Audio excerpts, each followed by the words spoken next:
big shout out to the 5 young men that are going to graduate this week, and congratulations to them. You know, you talk about 17 players that have already received their undergraduate degree, which is what the ultimate goal of this experience is for these young men, is to make sure that they graduate. So really proud of the 5 young men that are going to be receiving their degree this week, and really all 17 that have been able to receive their degree so far.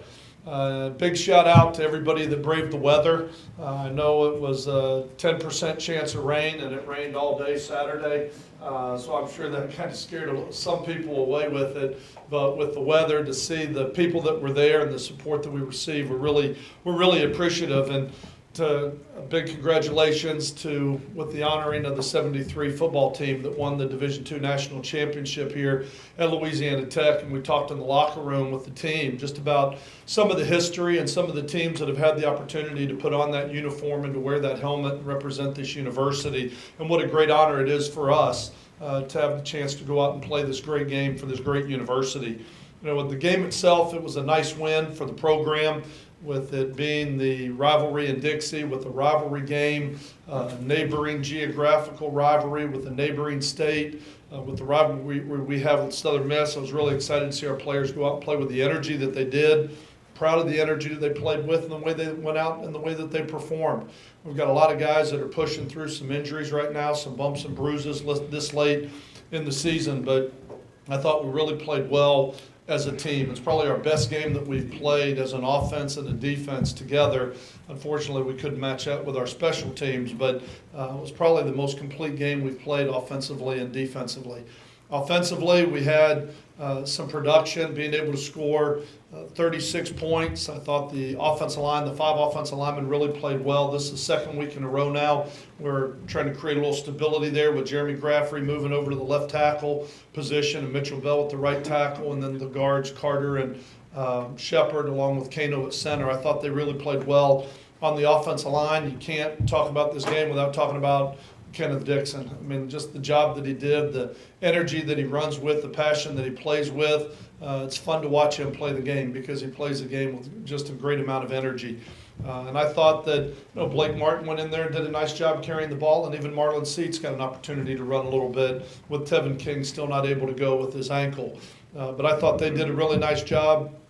Scotty Young stepped into a difficult situation. I talked after the game about just the resolve that he's had with a little bit of the adversity he's gone through, starting as a starting quarterback, getting injured, losing that to Ryan Higgins, and then with the injury, getting the opportunity to come back, and he really made the most of it. I thought he did some really good things, but most importantly, he protected the football, which is huge for us, especially going into this game this weekend. And then I thought the wide receivers played solid, especially the guys inside. I thought DJ Banks, Hunter Lee, Greenwald really played a good game. I thought on the outside we really didn't do anything special, but they played well. They played solid on the perimeter.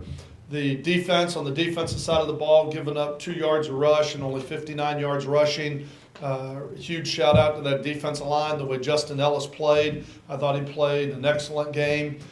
For IKN and Polly to be playing with one arm with his shoulder right now with the position, the state that it's in, I thought he did a really nice job, along with some guys stepping up. And when you look at Taylor and Kissaberth and James and Kendrick James, the way they stepped in with Dora not being able to play with his shoulder, I thought they really did some good things on the defensive line. The linebackers continue to play well with Mitch Villamez, and Daniel Cobb probably played his best game so far of the year, and both feet continues to come along. And again, when you're going to talk about Kenneth Dixon on offense and the great individual effort he gave, you have to talk about Adarius Barnes. Had 2 interceptions, had an opportunity to have 3. The easiest catch of the 3 was the one he dropped, the one that hit both hands. The other 2 were one-handed interceptions, and I thought the one down on the far end on the when he went up over the top, made the one-handed pick on the flea flicker, the double pass they threw. It was just a great individual effort by him. And Adarius Barnes, I thought, stepped in for Levander Liggins and really played a good game. Stepped in and played a really nice game.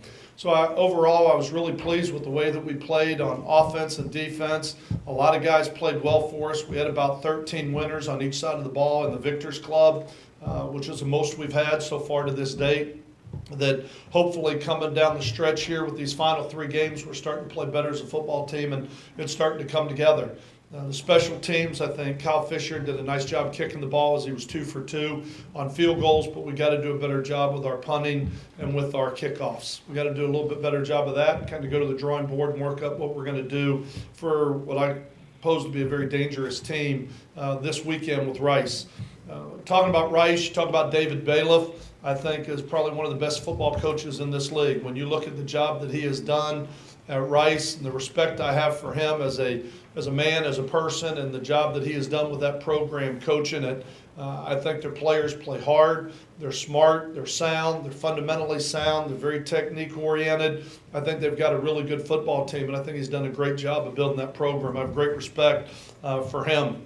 When you look at this Rice team, I think it starts on the defensive side of the ball. They have the number 2 scoring defense in the league, very aggressive defense, and it all starts with their not all-conference player, but preseason defensive player of the year. It starts in the corner with him. I think Gaines is an outstanding football player, does a great job. Their corners, they play a lot of man coverage.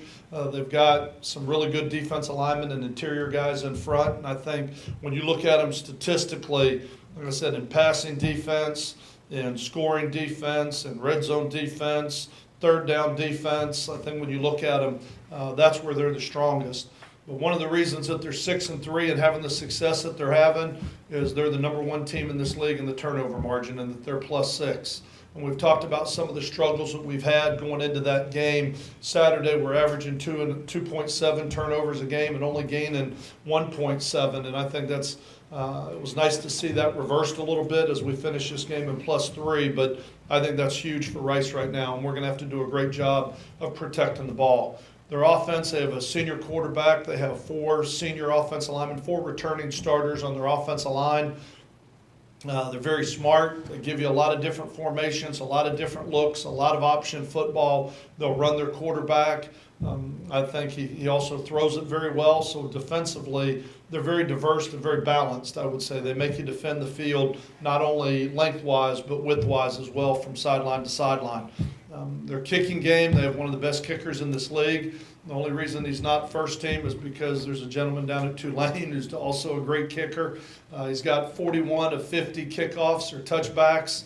He's kicked 11 kicks over 50 yards in his career. Kicked a 57-yarder against us last year. A very talented kicker. That's why I say he's going to pose a great challenge for us, because as you try and match kicking game for kicking game, right now we don't have the productivity that they have with their kicking, and so we're going to have to find some ways to offset that. But be a great challenge for us. It was nice to get a win this weekend. We talked about we've got 4 remaining. We've got to go one at a time. We accomplished our goal last week of being 1-0, and we've got to make sure that we do everything we can this week from a mental standpoint, preparation standpoint, practice standpoint, to get ready to try and find a way to go 1-0 again in the conference this week with Rice. What questions could I answer for anybody? Coach, what kind of changes did y'all make in the second half that really kind of sparked you offensively? You know, one of the things we've struggled with at home, we've struggled in the second half when you look at our Tulane game and our North Texas game. And so we changed some things at halftime where we found a little bit better way to communicate, trying to put all our players in our locker room, as broken up and divided as it was. It was very hard for us to meet as offensive and defensive units and make a lot of adjustments. So we opened this room up for halftime and brought our team in here where we had a little bit more space and room, and we could bring everybody together and start to break some things down. And I think it helped with us with our second half adjustments. And we talked a lot about the second half letdown that we had at North Texas, and really challenged our players to come out with great energy in the second half, and to make sure that, so you play the second half, you play the first half to give yourself a chance to win in the second. And we had the lead, and I thought they really answered it and went out and played a 60-minute game with great energy and enthusiasm. We looked at some things that we were doing offensively. We were struggling in the passing game with the ball down the field, so we tried to kind of go underneath a little bit more with the ball control, where we could get some completions and keep the chains moving, because that was the thing that happened in the kind of lull after that initial drive in the first half. We went about 5 series there where we had to punt before the 2-minute drive where we went down right before the half. So I think for a lot of it a lot of the credit goes to the players. for the energy and the determination and the will. But I do think that it helped us a little bit to get everybody on the same page and be able to bring everybody into a larger team atmosphere. It seemed y'all kind of went away from the screen passes in the second half and let Scotty throw the ball a little further downfield, not far downfield, but a little further downfield. Was that something y'all changed at halftime? Well, a little bit. We had some pressure on our quarterbacks early in the first half, and so we went to a little bit more of a turn back protection and then throwing a lot more quick game. A lot more quick game to offset some of the things that they were doing, trying to bring pressure off our edge, et cetera.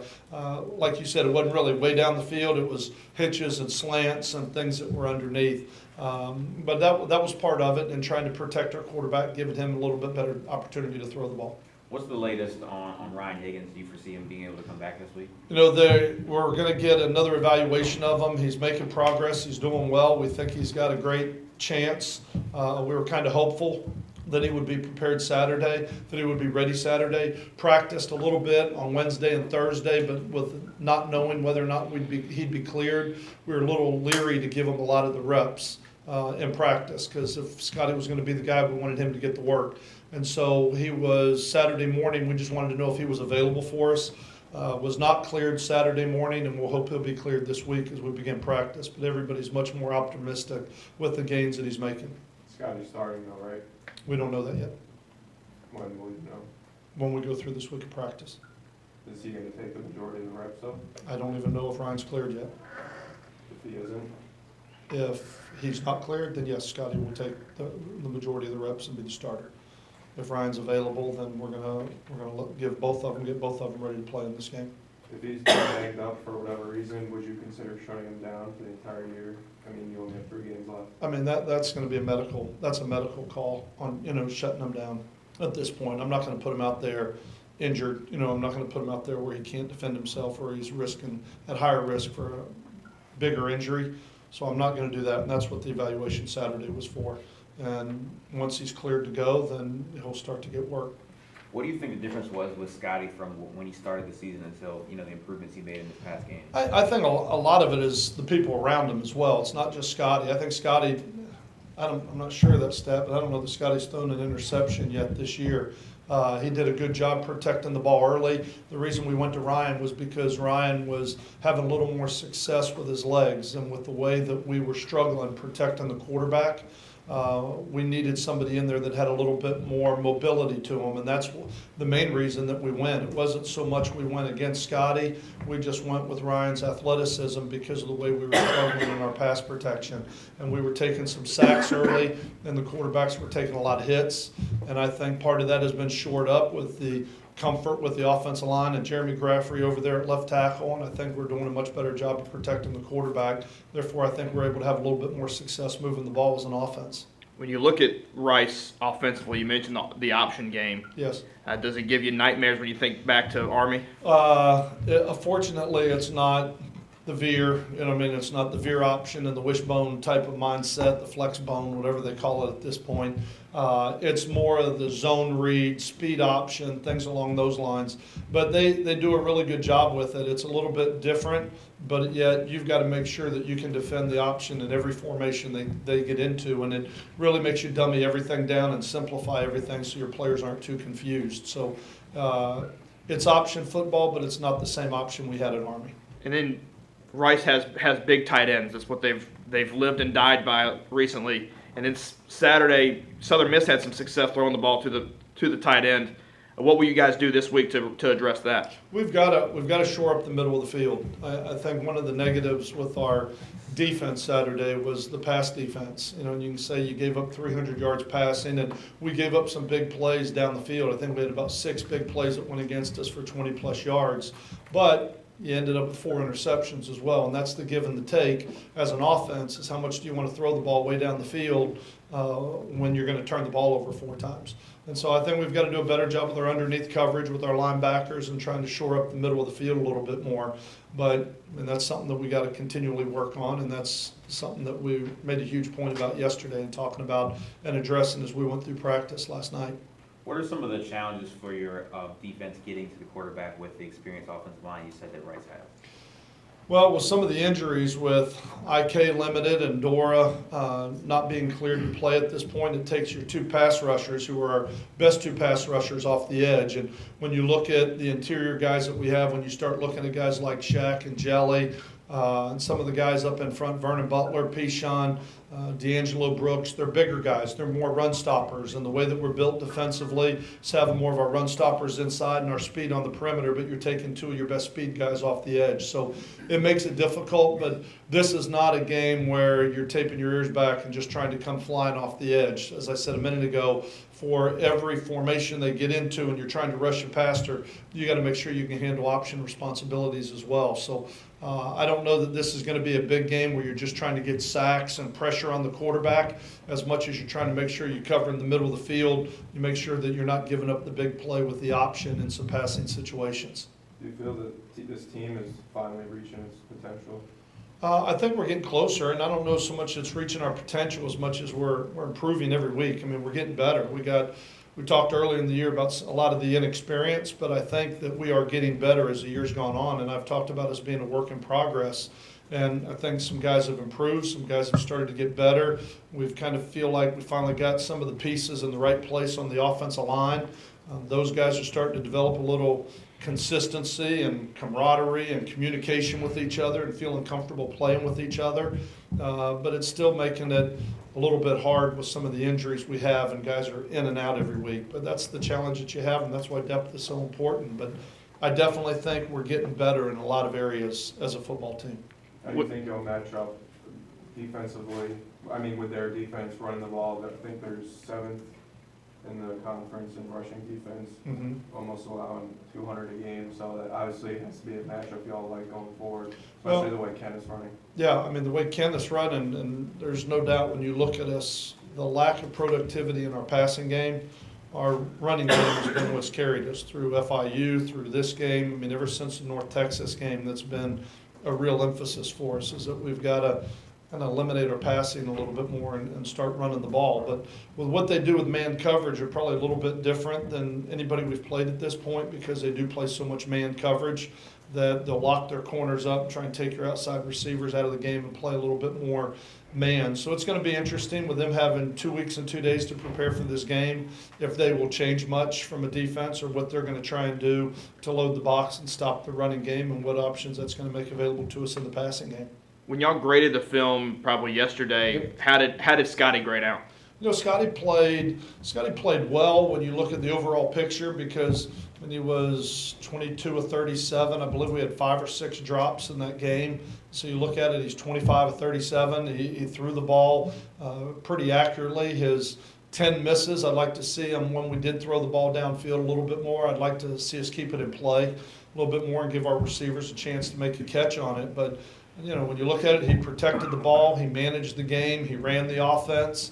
I don't think he did anything flashy or great, but I thought what he did do was really important and something we really needed, and something you expect out of an upperclassman, a guy that's a junior, that's been in that position, that's played before. And I thought he stepped in and did a great job managing the game. So some things that we can improve on, some things that we can get better on, and he realizes that and knows that. I mean, I don't think he played perfectly, but because we could have had a little bit more success down the field. In our 22 completions, we only threw for 158 yards. So a lot of that was more the ball control underneath completions, where we can make some first down and move the chains, because we really weren't having a lot of success on our big plays in the passing game. Is it going forward, would it be better for a more of a game manager than somebody that's not going to try to do too much on the field for you guys? Yeah, predicated upon how they're playing us, you know, predicated upon what they're going to do. And that's why we talked about after the game, I don't look at having 2 quarterbacks that have both started and both won at this point in the season as a negative or a controversy. You know what I mean? I look at it as a positive. They both have different strengths. They both, one being young, who can run around and is a little bit more athletic and make some plays for you, and one who has done a really nice job managing the game. Ever since the beginning of the season, he's done that. We just felt like we needed more in the middle of the season out of our quarterback position with him being able to make some plays. So it's a balance that we're going to have to weigh and evaluate and look at, and that's why at this point it's hard for me to say that only one of them is going to be named the starter today, and we've got to look at who's going to be healthy and who's available and what we need to do as an offense to try and match what they're going to do with us as a defense. With some of the drops, any chance you consider some shuffling with any of the wide receivers, maybe getting some guys in that haven't had much of an opportunity to play so far? Well, like Jadrick DeCluitt went in and played about 40 plays in that football game, which is the most he's played so far this year. Richie had a drop, and then Sterling ended up with 2.